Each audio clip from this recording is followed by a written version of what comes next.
నీకు శ్రమ వచ్చిందా? అయినా పర్లేదు, యేసయ్య నిన్ను ఆదరించబోతున్నాడు. యేసయ్య నిన్ను ధైర్యపరచబోతున్నాడు. యేసయ్య నిన్ను ఆ శ్రమ నుండి తప్పించబోతున్నాడు. యేసయ్య ఆ శ్రమ నుండి నీకు విడుదల ఇవ్వబోతూ ఉన్నాడు. కనుకనే ఆయన అంటూ ఉన్నారు, నువ్వు చేతకాని వాడుగా ఉండవద్దు అంటూ ఉన్నాడు ఆయన. యేసు ప్రభుల వారికి మహిమ కలుగును గాక.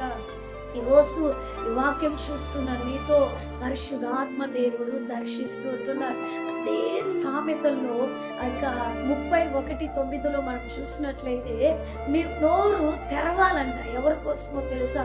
శ్రమ పడుతున్నటువంటి వారికి నువ్వు న్యాయం జరిగించినట్లుగా నీ నోరు తెరువమని దేవుని యొక్క వాక్యము సెలవిస్తూ ఉన్నది. యేసు ప్రభుల వారికి మహిమ కలుగునుగాక. ప్రస్తుత కాలంలో మనం ఏం చేస్తున్నామంటే, అక్కడ వ్యక్తులు శ్రమ పడుతున్నప్పటికీ కూడా